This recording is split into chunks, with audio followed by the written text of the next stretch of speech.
Pessoal, começando agora, recursos em espécie. É aquela teoria da pena da galinha. A gente vai puxar uma pena da galinha e sair outra galinha, então eu vou tomar cuidado para poder não me estender e ser o mais objetivo possível. Tá ok? Veja, os embargos de declaração é uma espécie de recurso que tem uma finalidade específica e objetiva de esclarecer contradição ou omissão ocorrida em uma decisão, podendo ser uma sentença de primeiro grau, juiz monocrático, juiz singular, primeira instância, podendo ser uma decisão interlocutória, podendo ser um acórdão, que é uma sentença proferida por um tribunal, uma turma, um colegiado, e até decisões dos tribunais superiores, STF e STJ, tá? Sem problema nenhum até aí. Os embargos de declaração,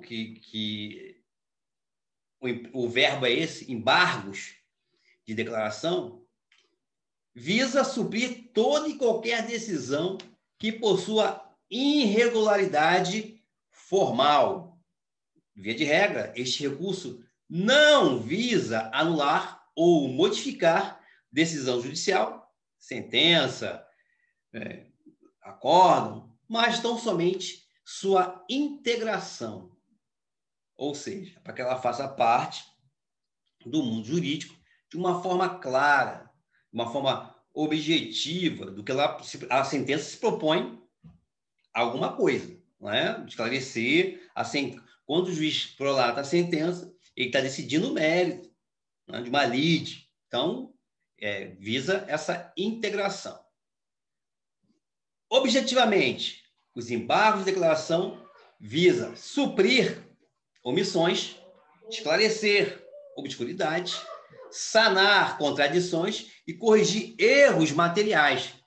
Onde é que está fundamentado isso? Artigo 1222 do nosso CPC. Ok? Veja, eu tenho que fazer aqui, puxar aí mais uma peninha, né? Eu tenho que puxar, porque existe uma confusão muito grande entre embargos de declaração e embargos à execução, tá? Embargo de declaração, ele é recurso. Artigo 994 do CPC, ele elenca um rol taxativo, número de cláusulas, um rol fechado, tá lá. Embargos à execução não é recurso. É uma ação autônoma, tá? Embargos à execução, artigo 914 a 920. É uma ação autônoma, assim como existe a confusão da reclamação ser recurso. Porque às vezes você vai lá no Google, né? Reclamação é o recurso, e às vezes esse sentido aí de recurso, ao invés de escrever assim, é o instituto, é o instrumento, é o recurso. E essa palavra recurso acaba induzindo o estudante de direito ao erro.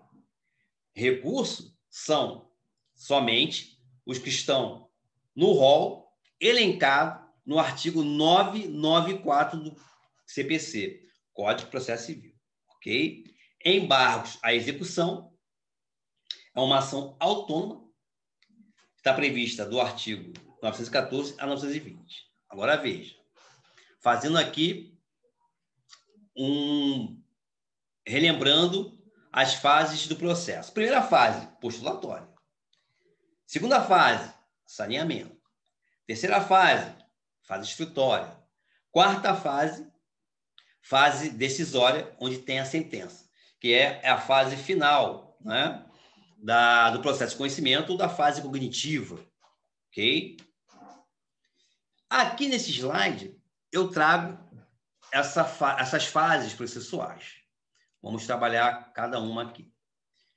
Veja, primeiro grau, fase cognitiva ou fase de conhecimento, que vai no registro da petição inicial, o autor, que tem uma pretensão jurídica, né, vai às portas do Poder Judiciário, pleiteando um direito que ele acha que ele tem. Né? E termina aqui com trânsito em julgado, onde não cabe mais recurso. Nessa primeira fase, fase de cognição, ou fase de conhecimento, nós temos aqui, ó, fase postulatória, fase de saneamento e organização do processo, de repente o juiz pode decidir de plano ou não, fase instrutória ou probatória, onde vai fazer o quê? A teoria das provas, né, apresentar, e a fase decisória, onde sai a sentença aqui de primeiro grau.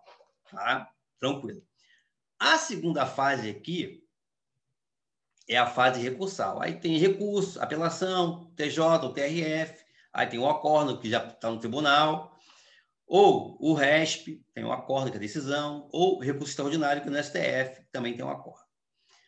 Na fase de execução, que nós temos o quê? Cumprimento de sentença ou embargo da execução. Olha a diferença dos embargos de declaração, que faz parte do recurso, ao embargos à execução, que está na fase na fase da execução. Veja, fase de execução, tá? Que é a execução forçada, já que a parte que sucumbiu não pagou voluntariamente, execução forçada. Nós temos duas situações. Primeiro, se for um título judicial, vai ter que passar pelo processo do conhecimento. Aí o juiz vai chamar as partes, autor e o réu, vai ver as provas, quem é que tá, e vai decidir. Com a sentença, ele vai dizer o direito, bom, o autor tem razão, o autor da petição inicial tem o direito de pedir aí ou dinheiro, ou obrigação de fazer, enfim, dinheiro. Tem a obrigação de receber, tem o direito de receber e o devedor tem a obrigação de pagar. Eu estou aqui com o título executivo judicial, porque o juiz, ele viu, diante das provas do autor, ampla defesa, contraditório, defesa, enfim, viu, decidiu quem é que tinha direito. Então, veja.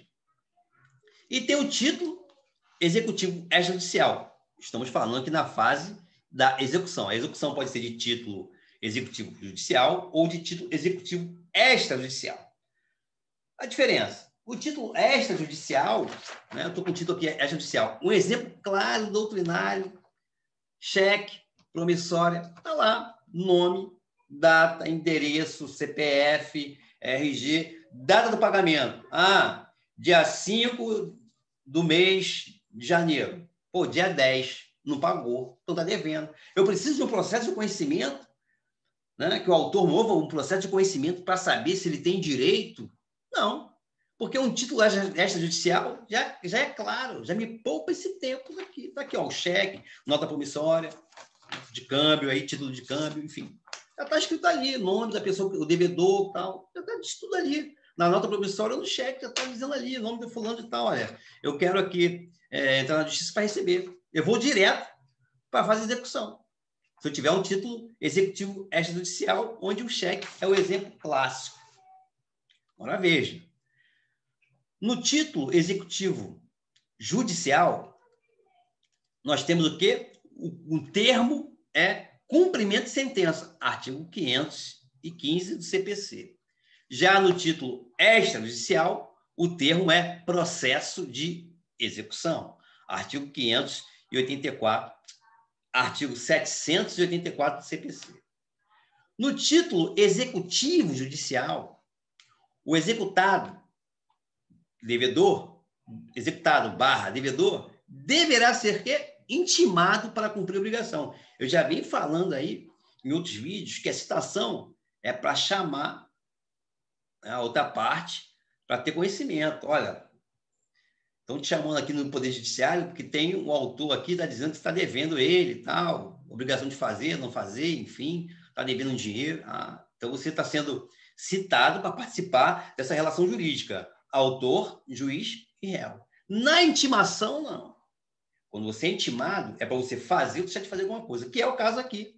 O executado / devedor é intimado para cumprir sua obrigação. Qual a obrigação? Pagar o título, pagar o que está devendo. Já no título executivo extrajudicial, o executado devedor deverá ser citado para integrar a lide. É um novo processo. Então, tem uma diferença. No título executivo judicial, há uma continuidade. Aqui, não. No título executivo extrajudicial, é um processo à parte. Processo de execução. É um processo de execução. Não tem um processo de conhecimento. Nós temos um processo de execução. Detalhe. A defesa do réu ou do devedor, no caso de título executivo judicial, se chama impugnação a quê? Ao cumprimento da sentença. Título executivo judicial. A defesa, né, do devedor, no caso de título executivo extrajudicial, se chama embargos à execução.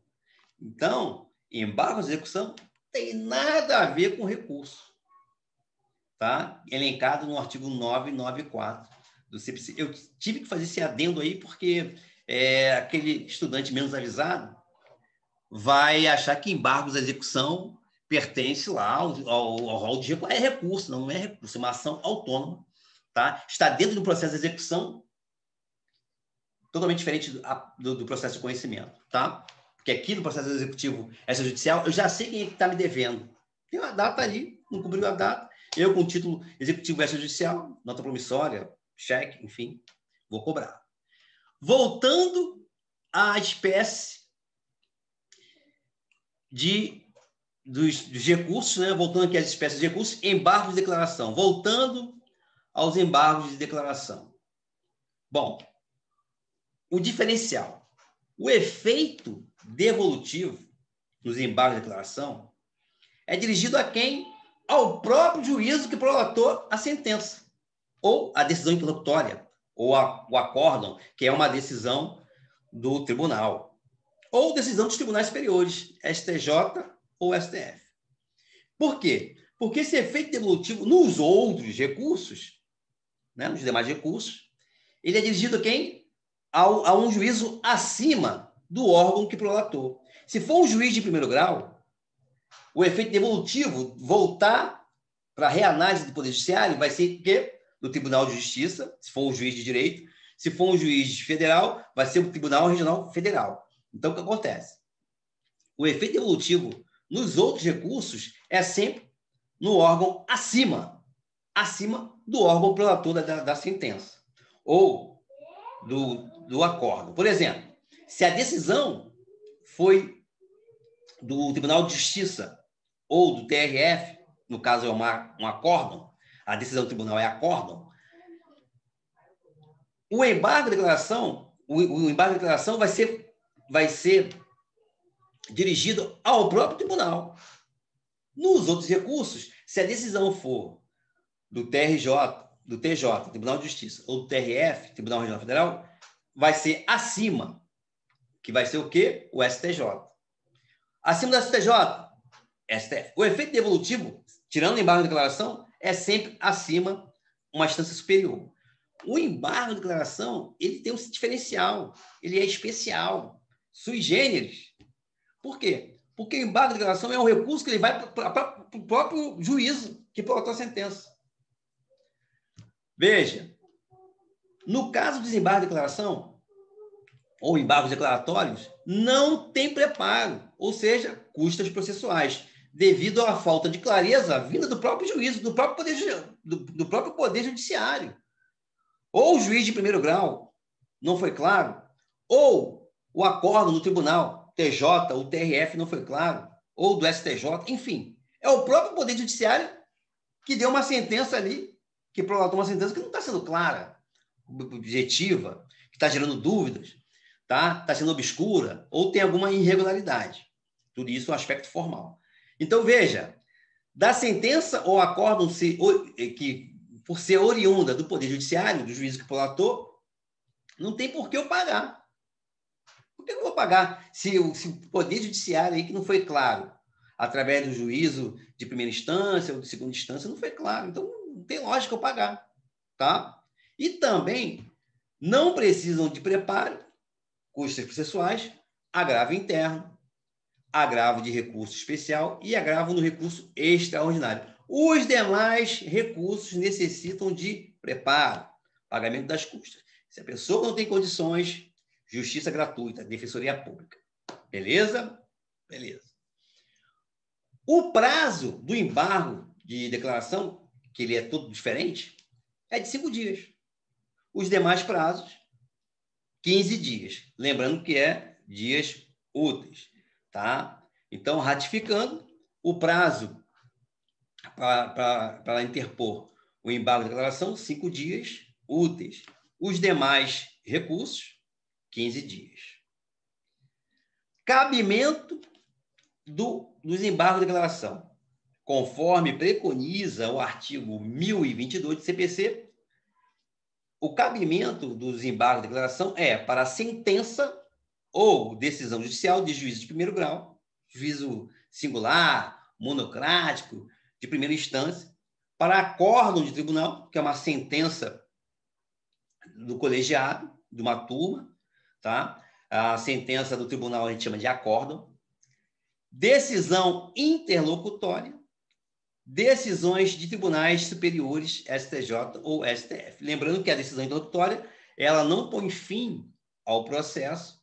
Por exemplo, começou ali, parte, né? Autor, juiz, réu, processo está rolando.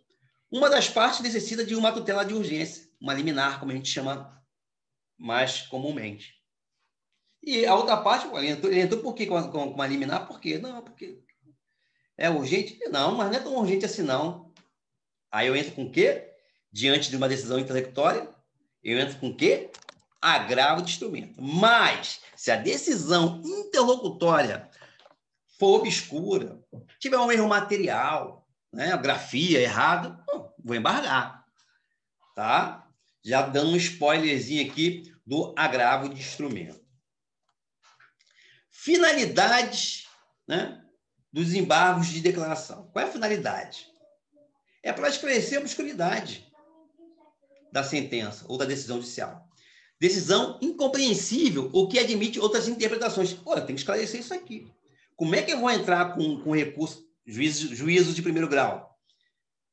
Como é que eu vou entrar com apelação se eu não entendi essa sentença aqui? Primeiro, eu tenho que esclarecer essa obscuridade aqui. Ah, esclareceu? Vou embargar, eu vou entrar com recurso ou não de apelação. Primeiro, eu tenho que esclarecer essa sentença, né, ou decisão judicial, que eu não estou entendendo. É para eliminar a contradição na sentença. Na sentença, eu estava entendendo que eu tinha direito, agora eu já não estou tendo direito, tá? Não estou entendendo isso aqui. Então, vou ter que entrar primeiro com o quê? O embargo da declaração, para depois, sim, entrar com a apelação. Controvérsia interna na própria decisão. Pô, cara, contradição, como eu acabei de falar agora aqui. Cara, tá me dando direito, agora já não está mais, eu não sei, empatou aqui, não estou entendendo. Suprir omissão. Veja, decisão judicial no qual o juiz deixou de se pronunciar sobre o pedido ou decisão que não acolhe a tese firmada em recurso repetitivo ou em incidente de assunção de competência e ausência de fundamentação da decisão judicial, o que torna nula a sentença. Olha só. Objetivamente falando, se a sentença não vier fundamentada, vou embargar para anular a sentença, porque toda sentença tem que ter fundamentação.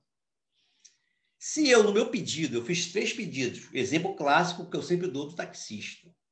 Eu estou dirigindo meu táxi, sou abarroado, alguém avançou o sinal, enfim.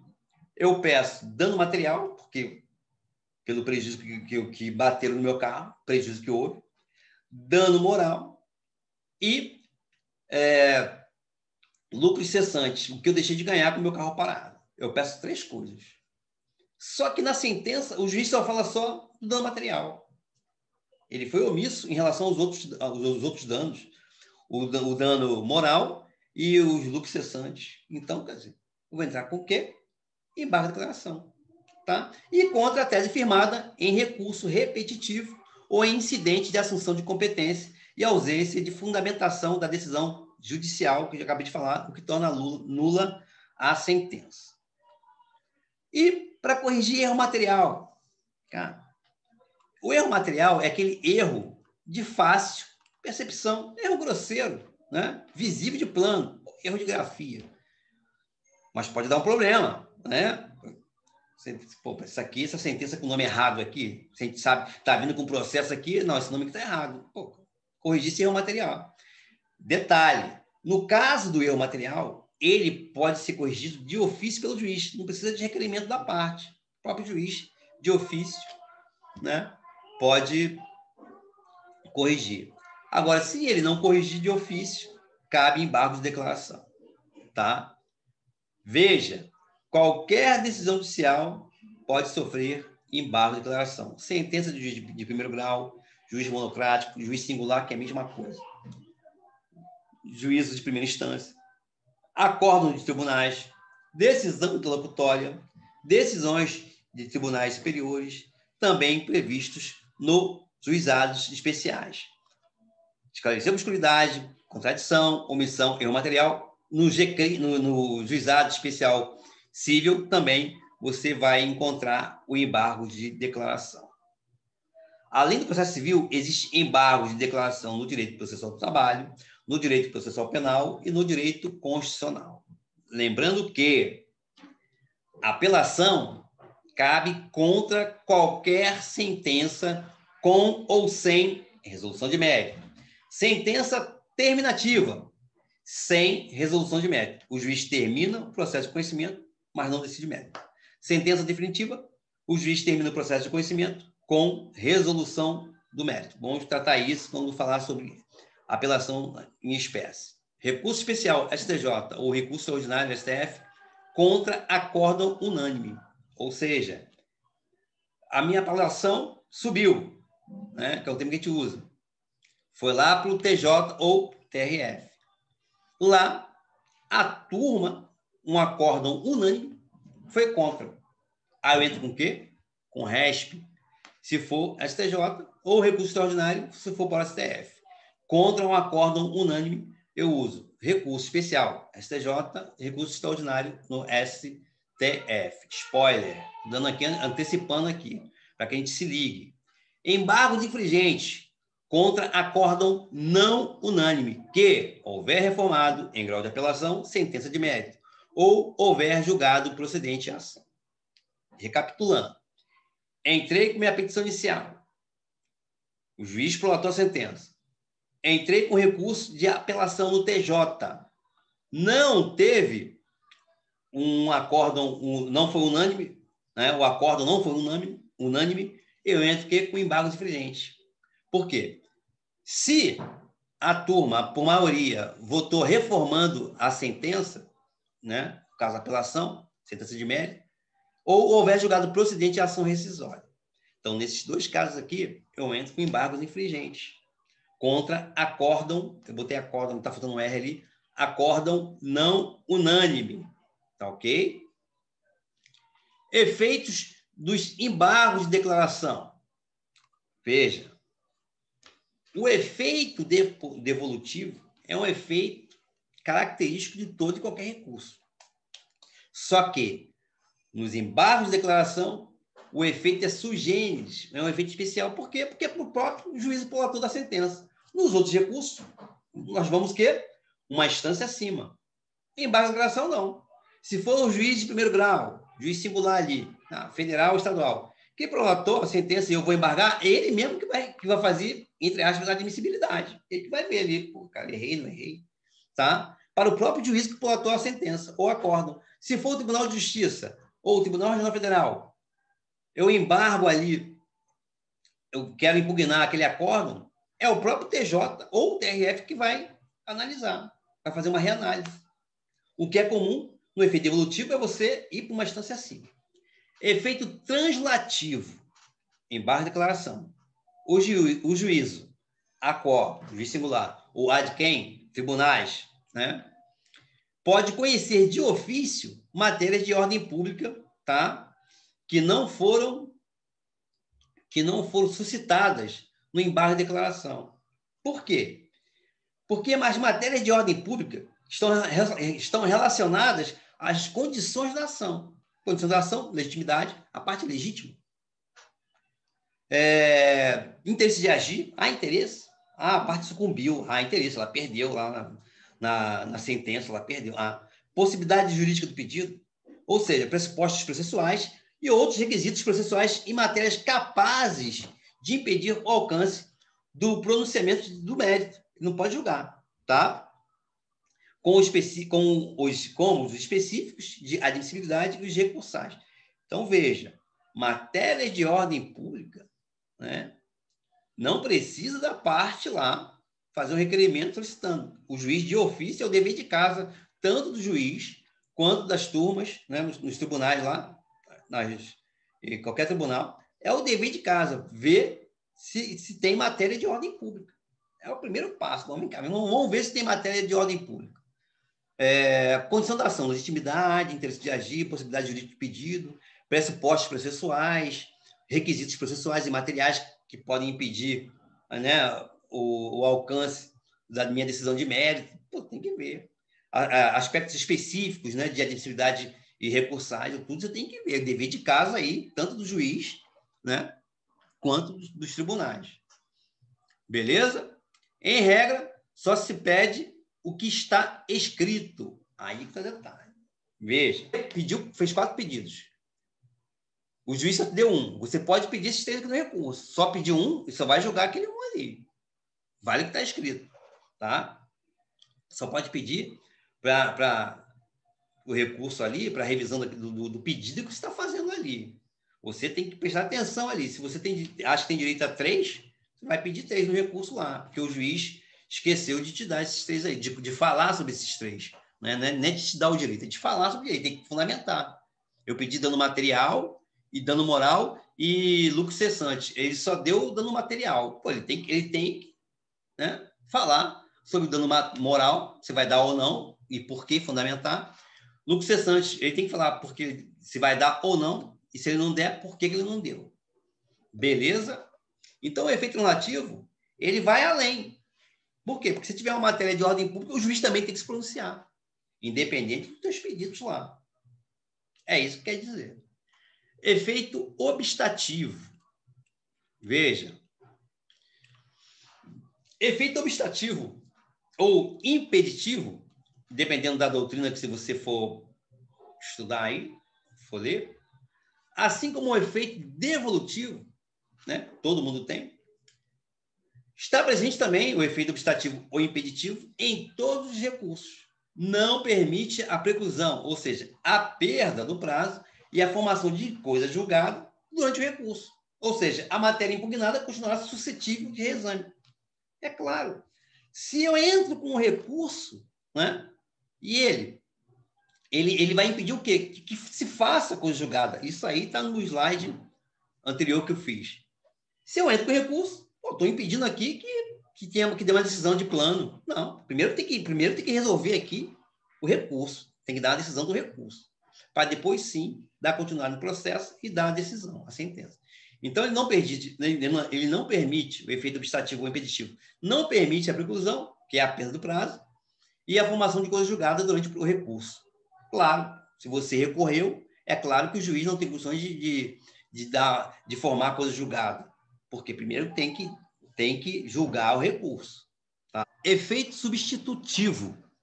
Assim como o efeito devolutivo, o efeito substitutivo está presente em todos os recursos. Por quê? A decisão resultante do julgamento do recurso, em grau recursal, a decisão vai substituir aquela decisão de origem, do tribunal de origem, seja juízo de primeiro grau, monocrático, seja no TJ. Ou seja, se eu dou uma sentença, vai para o TJ, o juiz de primeiro grau, dá uma sentença, eu vou no TJ ou TRF, dependendo, se for uma causa federal, juiz federal. Se for uma causa civil, justiça comum, juiz de direito. Vou lá no TJ e o TJ reforma a sentença, dizendo que o autor está errado e que eu, sou o réu, tenho direito. Pô, mudou, que efeito substitutivo. Substituiu aquela sentença lá. Simples assim. Assim como o efeito devolutivo está presente em todos os recursos, a decisão resultante do julgamento em grau de recursal substitui a decisão de origem, motivo do recurso, ou seja, a decisão ou sentença impugnada. Lembrando que, em se tratando de embargos de declaração, não possui caráter de reforma ou anulação, porque a via correta não é essa. O embargo de declaração não é feito para você reformar ou anular sentença de decisão, mas sim integração da decisão judicial visando suprir irregularidade formal, a exemplo do erro material. Mas pode ser que, ao analisar o embargo de declaração, venha mudar a sentença. Vou citar isso mais à frente aí. Tá ok? Mas não pode dizer o seguinte, não, eu perdi, eu vou entrar com embargo de declaração. Não, para obscuridade, erro material, né? Omissão, né? Duplicidade, duplo entendimento, diversas interpretações. Efeito interruptivo, efeito específico dos embargos de declaração, pois interrompe o prazo para a interposição de outro recurso cabível contra a decisão impugnada. Veja, exemplo clássico. Eu entro no juízo de primeiro grau, o juiz dá a sentença, que eu não estou de acordo, e eu entro com a apelação. Só que o prazo da apelação são 15 dias. Se a parte entra, autor réu, entra com embargo, suspende o outro recurso. Ok? O prazo para interposição de qualquer recurso cabível contra a decisão impugnada.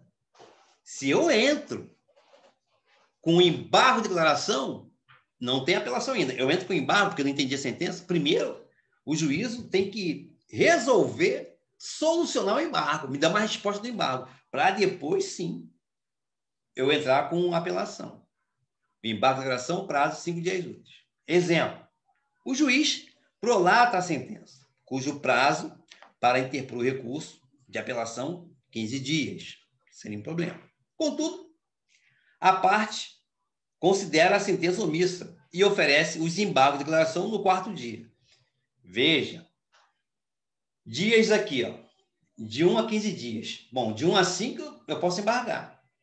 E se eu não embargar no prazo, no 5º dia, se eu não embargar, no 6º dia, meu amigo, no máximo eu posso fazer ou acatar a sentença ou entrar com apelação. Mas para embargar eu tenho prazo de 5 dias.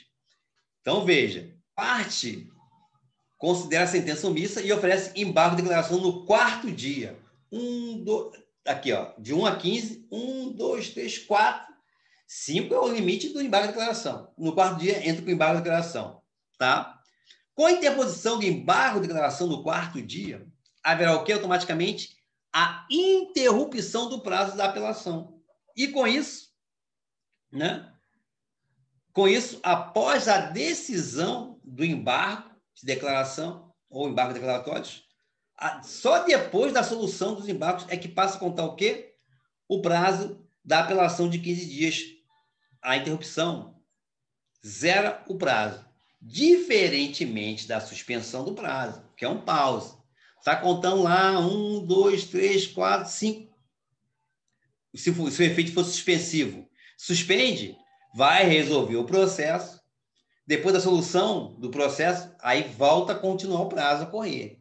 No caso do embargo de declaração, não. Ele interrompe, zera.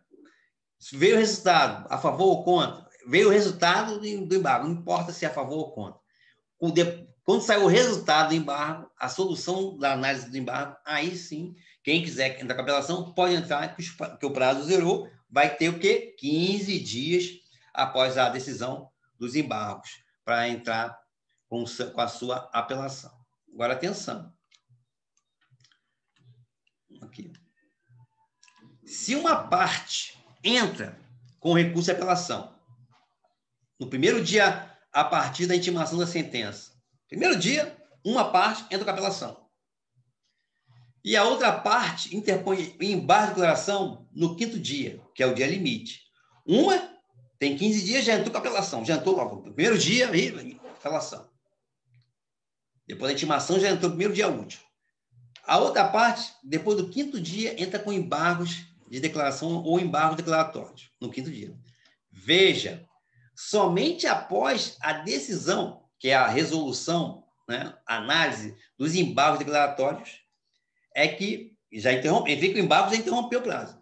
Somente depois da decisão da resolução dos embargos declaratórios, caso essa decisão, essa análise venha a modificar a sentença, porque ele já entrou no primeiro dia, já entrou com a apelação já. Mas se aqui no embargo alterar o valor, né, da petição dele, ele está pedindo X, mas agora com o embargo aumentou ou diminuiu. Quer dizer, nesse caso aqui, quem apelou, ele vai poder o quê? Complementar o recurso de apelação. Não é uma nova apelação, mas sim, ele vai poder complementar o seu recurso de apelação. Já que ele entrou primeiro, a outra parte demorou no quinto dia, que foi entrar com o embargo de declaração, o embargo interrompeu o prazo. Só que até aí não tem problema em interromper o prazo. O problema é o seguinte, se o embargo modificou a sentença, porque saiu a sentença e uma parte já, vou apelar aqui dessa sentença, já apelou, no quinto dia entrou a outra parte que embargou e o resultado alterou essa sentença aqui, meu amigo. Eu vou ter que fazer o quê? Se eu quiser, complementar a minha apelação, porque de repente mudou os valores, para mais ou para menos. Né? Então, eu tenho que fazer o quê? Uma modificadora na minha apelação. Efeito interruptivo, diz respeito às partes, ou seja, seu efeito se reflete na parte que não embargou. A partir do momento que uma parte embarga, o processo para. Ou seja, independente se foi eu ou a outra parte que entrou com embargo. Entrou com embargo, meu irmão, o prazo para apelação já parou. Então, quer dizer, primeiro, quando você entra com embargo, os efeitos é para ambas as partes, tá? Autor ou réu. E o efeito interruptivo tem aplicação em todos os capítulos da sentença ou decisão judicial e não se restringe apenas aos capítulos que foram impugnados.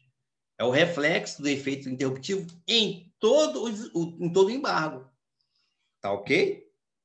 É isso que o efeito interruptivo quer dizer. Tem aplicação em todos os capítulos da sentença ou decisão judicial e não se restringe apenas aos capítulos que foram impugnados. Até porque, se tiver matéria de ordem pública, o juiz monocrático, juiz singular, juiz de primeira instância ou o tribunal tem que analisar, independente de requerimento.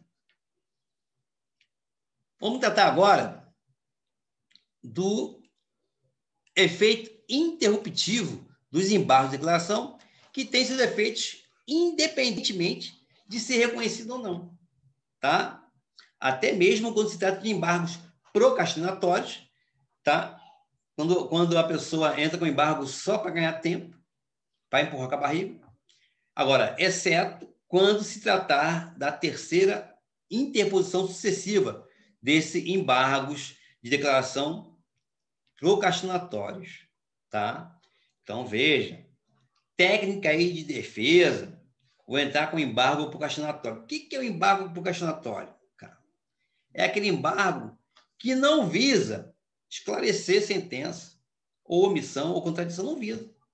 Esse embargo procrastinatório aí, o nome está dizendo, é para você empurrar com a barriga, né? Para você dar tempo aí de forçar um acordo, né? De você aí de uma maneira errada, você desfazer dos seus bens materiais, aí você entra com embargo aí procrastinatório, mas tem um limite. Esse é o detalhe. Exceto quando se tratar da terceira interposição sucessiva, conforme diz o artigo 1026 do CPC. Veja, o efeito interruptivo também tem aplicação aonde? No JEC, Juizado Especial Cível, artigo 50. Os embargos de declaração interrompem o prazo para a interposição de recurso. O embargo de declaração também no Juizado Especial Cível também interrompe o prazo de qualquer recurso. Agora tem um detalhe. Esse efeito modificativo ou efeito infringente, que é o que é mais comum de você ouvir, os embargos de declaração, como via de regra, a finalidade dele, não tem efeito modificativo. Não é? A finalidade do embargo de declaração não é mudar a sentença. Ou seja, modificar o resultado da sentença ou decisão judicial, fazendo com que a parte que perdeu se torne vencedora. Não. Ele não é esse instrumento, não é essa a ideia de embargo de declaração, mas para acontecer pode, tá? A finalidade dos embargos de declaração é apenas o quê? A integração da decisão judicial impugnada. Ou seja, está obscura, está omissa. Eu quero esclarecer para poder que ela se integre, né, ao ordenamento jurídico, né, de uma forma que as partes entendam. Autor e aquele que sucumbiu, que é o réu. Contudo, ao se suprir a omissão, ou eliminar a contradição, ou ainda esclarecer a obscuridade ou corrigir o erro material, realmente existe, a possibilidade de que a decisão resultante da análise, da solução dos embargos de declaração, altere o que? A sentença ou a decisão judicial embargada, que a gente usa comumente como impugnada. Nesse caso, a gente pode dizer que os embargos de declaração teve efeito infringente, né, ou modificativo. É o mais comum a gente falar, embargos infringentes, tá? Por causa disso, porque ele mudou a sentença. O exemplo clássico que eu sempre dou: taxista com o carro abarroado por outro veículo e pede na inicial dano moral X, lucro cessante Y e dano moral Z. Ou seja, envolve valor de dinheiro, tem um total ali, X, né? Um valor ali imenso. O juiz se manifesta na sentença somente sobre o dano material, sendo omisso em relação ao dano moral e lucro cessante. Tá? O exemplo que eu dei aqui. Então, a parte, o taxista, no caso, vai oferecer o quê? Embargos de declaração ou embargos declaratórios para suprir a omissão do lucro cessante e do dano moral. A resposta dos embargos poderá alterar o valor da sentença. O juiz pode dizer o seguinte: cabe dano moral ou não cabe dano moral. Ele vai ter que justificar aí. Ele foi omisso. Cabe lucro cessante ou então não cabe lucro cessante. Ele tem que fundamentar a sua decisão. Bom, no caso em tela, a resposta do juiz na nova decisão judicial irá confirmar o dano material que ele já tinha dado, beleza? Incluirá o lucro cessante e o dano moral, alterando assim o valor monetário da sentença anulada. Beleza? É o que nós chamamos de embargos infringentes, tá? Ou efeito infringente dos embargos. Veja, efeito suspensivo. Via de regra, os embargos de declaração não possuem efeito suspensivo, como afirma o artigo 1026 do CPC. Contudo, a eficácia da sentença ou do acórdão poderá ser suspensa pelo respectivo juiz ou relator se ficar demonstrado a probabilidade de provimento do recurso ou devido à importância da fundamentação, que vai dizer se há ou não risco de dano grave ou de difícil reparação, vai depender da tua fundamentação. Via de regra, embargo de declaração não possui efeito suspensivo. Com isso, podemos deduzir, inferir, raciocinar que o efeito suspensivo nos embargos de declaração somente acontece se for op leges, ou seja, concedido pelo juiz ou relator mediante seu convencimento após a análise e concessão judicial, não sendo, portanto, automático, tá? Posto este critério, a parte embargante requerirá ao juízo, primeiro grau, a qual, ou o tribunal ad quem, né, juiz ad quem, o deferimento de tal efeito, desde que preenchidos os pressupostos que neutralizem a eficácia da sentença, através do efeito suspensivo.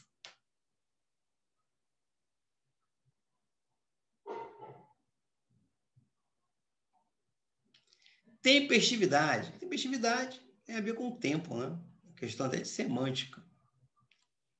Conforme a fundamentação do artigo 1023 do CPC, o prazo para interposição dos embargos de declaração, 5 dias úteis, para o próprio juízo que prolatou a sentença, acórdão ou decisão judicial. Aplica-se aos embargos de declaração o que preconiza o artigo 229 do CPC, que determina a prerrogativa de prazo em dobro No caso de litisconsortes com diferentes procuradores, escritórios diferentes e em autos físicos. Para autos eletrônicos, não incide tal prerrogativa. Vamos falar agora sobre preparo. O que é o preparo? Custas processuais. Com fundamento no artigo 1023 do CPC, parte final, os embargos de declaração não se sujeitam ao preparo, às custas processuais, até porque seria uma incoerência, já que foi o próprio Poder Judiciário, através do juiz de primeiro grau ali, primeira instância, através do acórdão, decisão dos tribunais, que deu aquela sentença obscura, com erro material, confusa, enfim. Então, a culpa não é minha. Pô, eu quero esclarecer. Ainda vou ter que pagar para o juízo aí, ad quem, ou o juízo de origem, ACOR, me esclarecer? Negativo. Não procede. Procedimento. Veja. Vamos ver como é que é o passo a passo aqui. Primeiro, o juiz, singular, monocrático, juiz de primeiro grau, primeira instância, ou o relator, já no tribunal, TJ, TRF, STJ, enfim, tribunal, que prolatou a decisão embargada, recebe a petição escrita dos embargos de declaração. Deram uma sentença aqui, eu não entendi, vou entrar aqui com o embargo de declaração, fomentando ali a irregularidade que houve. Omissão, obscuridade, contradição, erro material. No prazo de 5 dias, que eu tenho que entrar.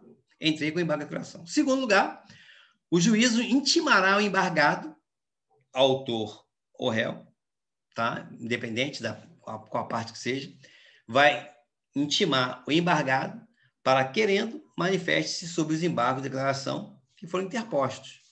Prazo de 5 dias. Somente em caso de modificação da decisão embargada, ou seja, no caso de embargos infringentes, só vai intimar o embargado, a outra parte, autor réu, para, querendo, manifestar-se sobre os embargos que foram impetrados pela outra parte, prazo de 5 dias, só e somente só em caso de modificação da decisão embargada. Porque se não mudou, se eu entrei com o embargo foi indeferido, não mudou nada a sentença, não precisa incomodar a parte. Se eu entro com embargo e através do meu embargo eu mudo a sentença, cara, a outra parte tem que estar ciente. Igualdade de armas, né? Ampla defesa contraditória. Igualdade de armas. A outra parte, né, tem que estar ciente que houve uma modificação da decisão embargada. Tá? No caso, a parte que entrou com embargo foi um embargo infringente, porque mudou a sentença. Aí, no caso, eu tenho que realmente dar um toque lá, intimar a outra parte, tá? Se ela querendo, manifestar sobre os embargos de declaração, da qual a solução modificou a sentença. Em terceiro lugar, no procedimento, o juízo julgará os embargos de declaração em 5 dias. Embargos protelatórios. Veja, são os embargos ditos protelatórios, ou seja, sem fundamento, que visam apenas reanalisar o mérito da questão, né, da lide, ou a reapreciação da decisão por puro inconformismo. Tá? Os embargos protelatórios não têm a finalidade principal dos embargos de declaração, que é relatar uma decisão obscura, contraditória, omissa ou erro material. Os embargos protelatórios se constituem como verdadeiro inconformismo da parte sucumbente, tá, do embargante, ou onde ele busca ganhar tempo com o embargo declaratório, com a interrupção do prazo, em que com isso ele almeja ele vai forçar de repente, com o embargo protelatório, que a finalidade não é relatar decisão obscura, contraditória, omissa ou erro material. Ele quer o quê? Ganhar tempo aí para evitar uma penhora, desfazendo os bens, por exemplo. Interrupção do prazo. E com isso ele almejar o quê? Um possível acordo. Vou entrar com embargo, vai demorar e tal. E com isso eu vou lá e falo para a parte, vamos fazer um acordo e tal. Acontece. Bom, agora, toda ação possui uma reação. Para quem entra com os embargos protelatórios sem a finalidade correta dos embargos. Conforme o parágrafo 2º do artigo 1026, CPC, Quando se tratar de embargos de declaração, embargos que são manifestamente protelatórios, o juízo, a qual o adquém, tribunal de origem ou não, que os declarar, condenará o embargante a pagar o embargado, com multa não excedente de 2% sobre o valor da causa. Então, veja, quando se tratar de embargos manifestamente protelatórios, o juízo, que os declarar protelatórios, que estão ali só para ganhar tempo, empurrar com a barriga, vai condenar o embargante a pagar o embargado, com multa não excedente a 2% sobre o valor da causa. Com fundamento no parágrafo 4º do artigo 1026, existe a limitação do número de embargos protelatórios. Aí está o detalhe. Em até 2, impedindo, assim, a interposição dos terceiros embargos protelatórios. Senão vai virar bagunça, né?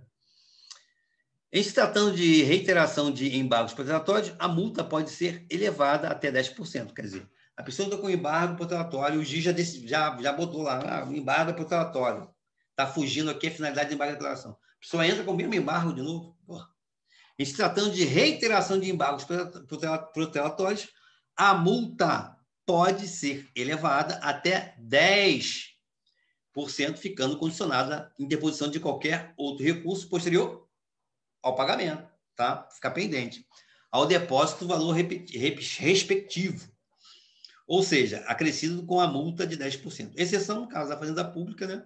Os beneficiados da Justiça Gratuita ou Defensoria Pública, que poderão fazer o recolhimento ao final, conforme o entendimento do artigo 1026, parágrafo 2º e 3º do CPC.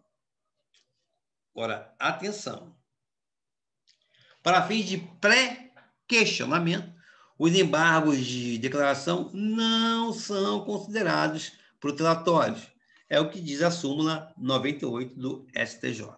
Lembrando que pré-questionamento é a alegação prévia pelo órgão julgador, a qual de origem, da matéria de interesse do recorrente, para que um recurso especial ou excepcional seja recebido pelas instâncias superiores. O STF, recurso extraordinário, o STJ, recurso especial, e o TST, recurso de revista. Princípio da complementariedade nos embargos de declaração. Já falei, mas vou dar mais uma ênfase. Com a modificação do julgado, através dos embargos declaratórios, que nós chamamos de embargos infringentes, implica numa complementação da prestação jurisdicional. Claro, se uma pessoa entra aqui com apelação e eu, até o 5º dia, entro com embargo, já interrompeu o prazo aqui, de cara, da apelação, que de 15 dias já interrompeu. Depois de decidir aqui, ó, a analisar aqui e me dar uma resposta do embargo, né? Depois, aí o prazo vai zerar, vai começar de novo, 15 dias, para quem quiser apelar. Agora, se a pessoa entrou com apelação, eu entrei com embargo, ele entrou com apelação primeiro, eu entrei com embargo, meu amigo, se o meu embargo mudar a sentença, ele vai ter que complementar a sentença dele. Isso é óbvio, vai mudar o valor, tudo. O juiz de direito pode tomar uma sentença omissa. Uma das partes interpõe recurso de apelação e a outra, embargo de declaração devido à omissão.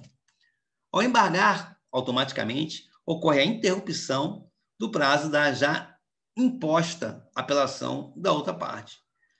Caso o resultado da análise dos embargos de declaração venha a modificar a sentença ou decisão, será disponibilizado à parte que interpôs o recurso de apelação a modificação das razões do recurso interposto anteriormente. Já houve a modificação da sentença ou decisão e não o oferecimento de um novo recurso de apelação. Veja, caso o resultado da análise dos embargos de declaração venha modificar a sentença ou a decisão, que no caso nós estamos falando do embargo do infringente, será disponibilizada a parte que interpôs a apelação, lá o apressado, que entrou com a apelação, se modificou a sentença, quem entrou no primeiro dia lá com a apelação, ele pode fazer o quê? Complementar o seu recurso de apelação e não fazer um novo recurso de apelação. É isso que eu quero dizer aqui. Ocorrência de omissão da prescrição. Se houve a ocorrência da omissão da prescrição, ela pode ser suscitada, fomentada por um embargo de declaração, pois a prescrição, assim como a decadência, são matérias de ordem pública a qual o juízo monocrático, juízo de primeiro grau, primeira instância, ou o tribunal, tem que se manifestar de ofício, não precisa de requerimento, não. Tá? Precisa de requerimento da parte. Ou seja, é dever de casa de qualquer juiz ou tribunal verificar o órgão julgador se a matéria é matéria de ordem pública. Tá? Decadência, prescrição são matérias de ordem pública e o juiz, se você pediu ou não, ele tem que dar seu parecer, ele tem que verificar. A interposição dos embargos declaratórios interrompe o prazo para a interposição do recurso de apelação. Todo mundo já sabe disso. Zera o mesmo, né? Sai o resultado dos embargos. Foi deferido ou indeferido, enfim, zerou o prazo. Contudo, não suspende a eficácia da sentença embargada, tá? Ou seja, uma coisa não tem nada a ver com a outra. Interposição dos embargos declaratórios, ele interrompe o prazo para a interposição do recurso de apelação, tá? Zerando o mesmo. Contudo, a interposição do desembargo de declaração não suspende a eficácia da sentença embargada, tá? Uma coisa aí não tem nada a ver com a outra. Ficamos por aqui. Um abraço. Seguiremos agora com o recurso de apelação.